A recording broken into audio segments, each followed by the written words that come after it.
Hey, how's it going? I've been playing a little bit of Monster Hunter Wilds, and I wanted to give you my unfiltered thoughts as it's the game that's catching my most amount of my attention recently. This is just kind of my in progress first impressions, not necessarily a review, so I won't be getting any arbitrary review scores or any kind of verdict we'll be handing down today. Not that that would really mean anything anyway. Yeah, so a little bit of background. I'm playing this in a duo on PC, so my thoughts will be exclusively from that angle. I have not played it on PS5, and unlike the previous times I've played it, I'm not playing it solo, so take that with a grain of salt. And yeah, so my history with the Monster Hunter franchise is that I started off with Monster Hunter Freedom Unite, which was an awesome game and the first game that I cut my teeth on with it after first eyeing it off in the shelves of GameStop, seeing that Monster Hunter copy on PS2 and just being wowed at what a original idea it was. So Monster Hunter Freedom Unite was really, really good. I remember playing it under the counter of one of my first workplaces when no one was watching and just kind of obsessing over it for about 100 odd hours and having a really good time with it. Sorry, I got a really dry mouth. So I'm drinking like some sort of Monster Hunter sludge you can see there. It's literally like yeah, no offense to anyone who likes this stuff, but I mean, I like it. It's nice. It's yerba mate. So yeah, enjoy your sludge. Okay, so after that, I moved on to some of the later entries. I basically sunk all my time into Monster Hunter World. Got up to high rank after beating Xeno'jiiva, which is the storyline main boss of that game. I never really played any Iceborne or any of Monster Hunter Rise, although I do kind of want to go back to it.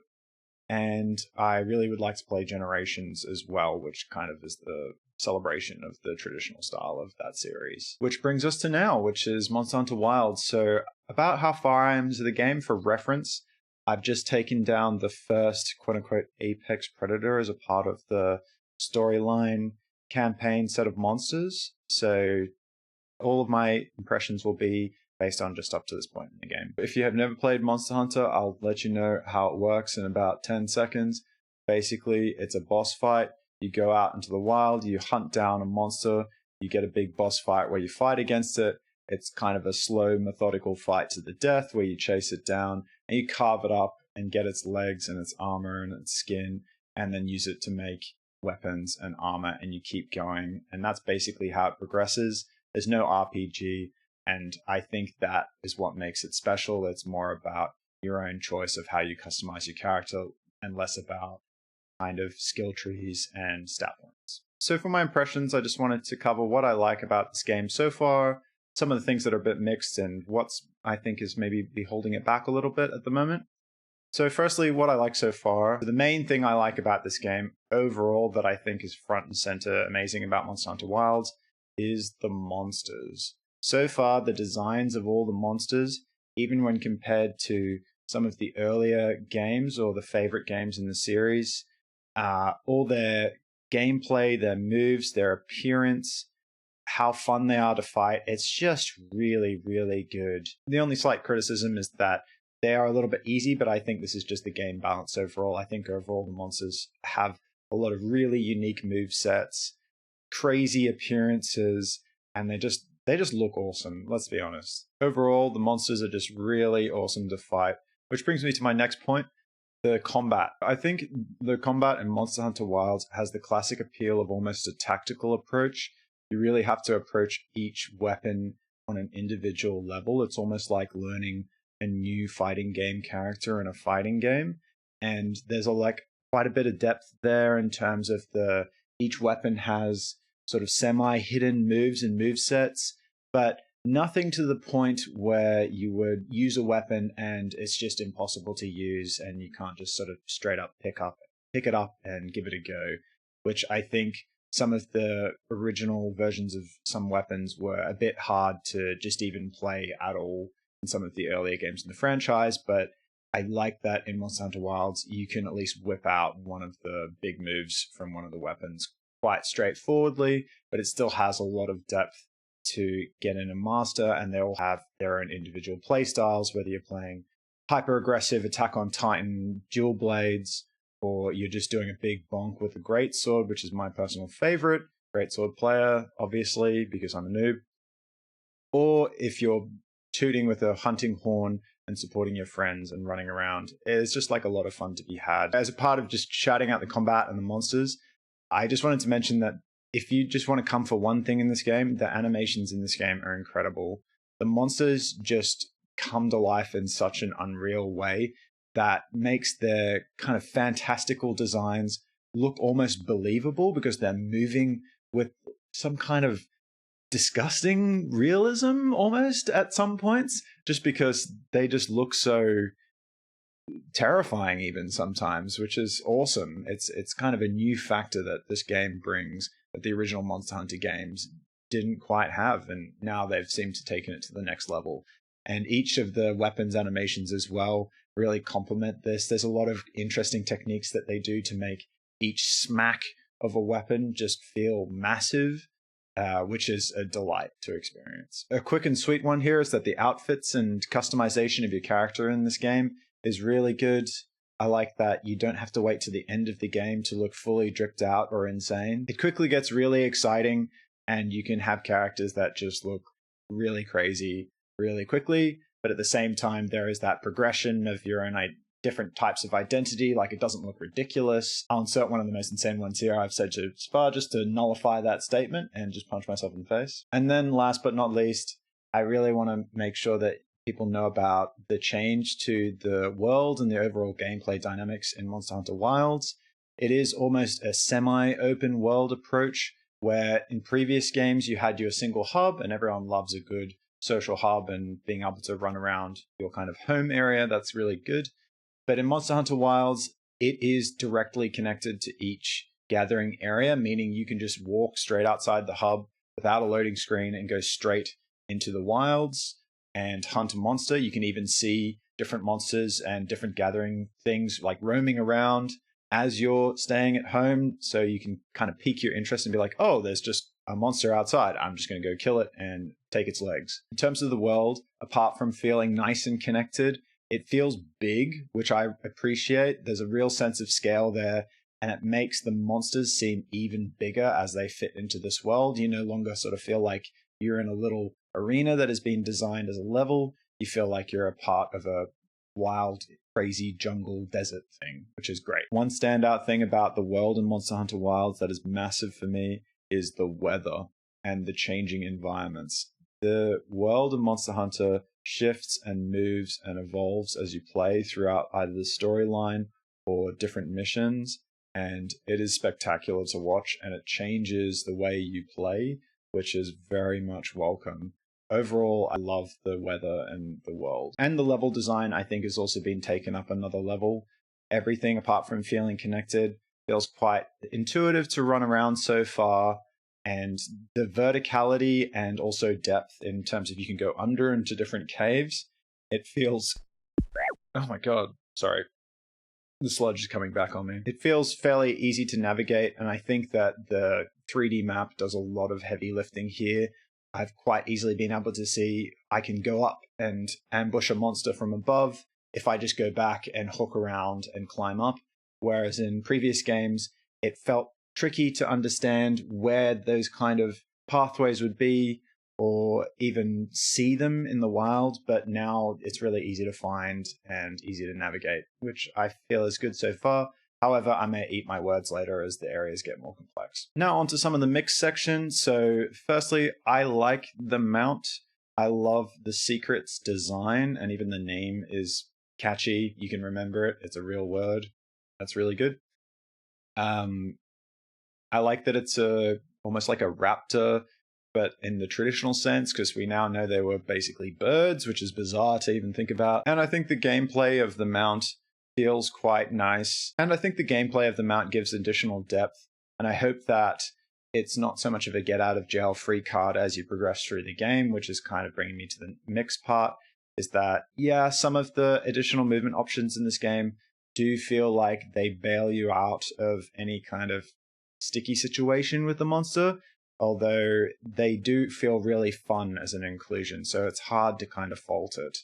The bit that I will criticize is that the auto move for the mount drives me bananas. I don't mind sometimes when it's intentionally saying we're having a dialogue section, we're going here, but it's really hard to know when auto move is happening or not happening and like the conditions for it to happen.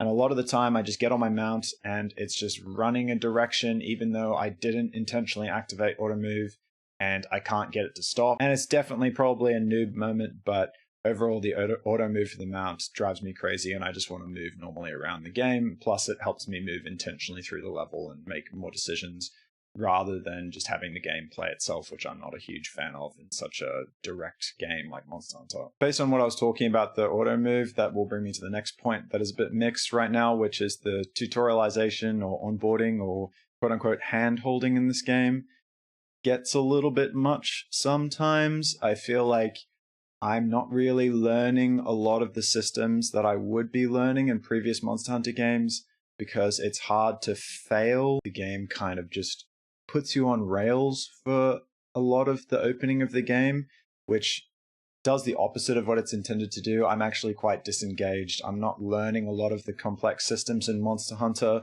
or trying to pick them up. I'm just sort of watching the game play it for me, and then I'm just kind of getting confused. So yeah, I'm not an expert at these games, but that's my experience. The next thing that is a bit mixed is the cutscenes and characters. I am not an artist, I'm not an expert. I like the cutscenes, I like the characters. However, the way that they're slotted in to your gameplay feels jagged or uneven. Overall, I don't find myself directed to engage in different areas of the game, like go back and forth between doing optional quests and the main quest. You're just sort of invited to just go on the railroad of the main quest, in which you will receive just like a lot of character and exposition and cutscenes at a different kind of pace that I would prefer to just be kind of more even with the gameplay. The last thing for me is a little bit mixed is the environments. This will lead me into the next section, which I love the design of the environments and the aesthetic of them. However, the appearance of them, at least on PC, feels a little bit uneven. Sometimes they look really good, especially in the cutscene segments, which is understandable. But sometimes as I'm progressing, at least through the environment, maybe it's DLSS, maybe it's my laptop, which for reference is running laptop 3080. It starts to look like muddy, blurry clay a lot of the time. And that will lead me into the next section, which is what's holding it back at the moment. I want to preface this with I have looked at the updates, their Steam page, and a lot of these points that are kind of a little bit of an in-progress critique. I know that they're working on almost all aspects of the things that I'm going to mention, so this will all probably be irrelevant very quickly. The first thing I want to call out, now I'm not an expert, so I'll just give you my experience, and that is the optimization of the game. My experience is right now, I can't really get a setting that gives me so much of a stable frame rate. There does seem to be unpredictable frame drops through the game, and I really just want a smooth, stable experience. And yeah, again, they're working on this right now, so hopefully it improves, and hopefully a lot of the rough edges in terms of the visuals of the game, some of the muddy and blurriness stuff, get smoothed out, or if you have a optimal setting, please chuck it in the comments, but I've Googled this to no end with no luck. So the next one is one of the most common things that people have mentioned about this game. Right now, the multiplayer experience is a little rough, especially specifically around trying to experience the co-op campaign or the main storyline quests together. I will preface this again with I love how they're trying to have a shared world and have a physical space with reasons behind each kind of social feature in the game. But I think that co-op just needs to be easier in Monster Hunter Wilds. Right now, you have to dig through a lot of different social features to even add your friends as a part of the game, when really people just want to invite people directly through the Steam menu or just join them and have you appear in a world next to them without having to worry about any of that. Currently, what I had to do to get the online co-op happening is that firstly, to find my mate, I mean, friend, to find my friend in the game, but to get online co-op working, we first had to create a squad, get the squad code to the friend, who would then be able to search for the squad and request themselves into the squad, and you would approve it.